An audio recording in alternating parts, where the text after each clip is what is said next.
morning mga kabiyahedor. So, dito tayo sa Iloilo province na naman ulit. So another long distance drive na naman ng ano natin ngayon, tirada. So galing tayo sa New Lucena, punta na tayo ng Kalinog, no? Tapos mayroon pa tayo puntahan doon sa may pinakadulo, sa may Tapas Capiz. Ito ang view natin dito.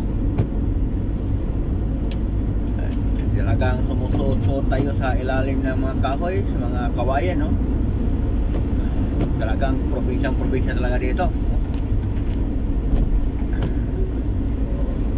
Ito paggabi dito, napakadilim siguro kasi wala namang mga ilaw sa poste. Wala namang mga ilaw dito sa poste.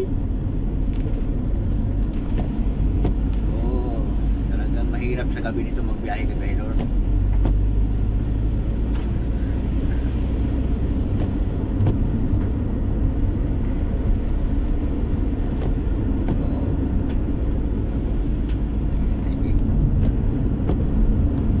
Another view na naman nga ipapakita ko sa inyo mga kabahedor dito sa probinsya sa Iloilo.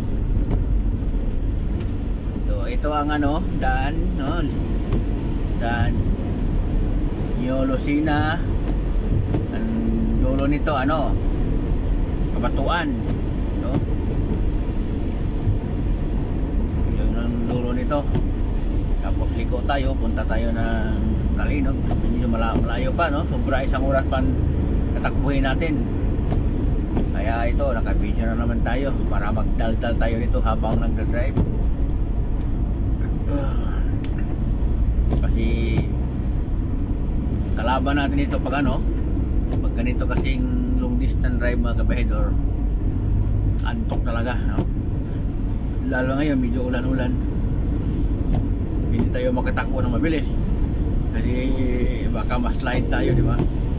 So mas lalo tayong matagalan sa biyahe. Siyempre pag matagal, aabutin talaga ng antok, no? Sa layo ng biyahe. Kaya ito, nag-video tayo, nagdaldal. Atin may ipakita ko sa inyo yung mga daan kung saan man tayo nagkala-kala.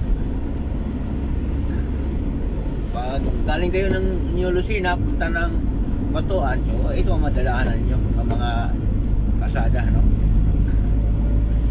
Sa mga kapahuyan, sa mga kakawayan. Ito naman talaga palagi ang view ng mga ano, probinsya, kabahedor.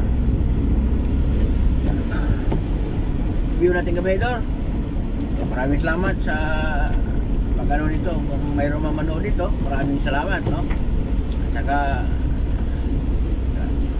sana manood din kayo sa ano, sa ibang social media account ng Biyahedor, di ba? Gaya ng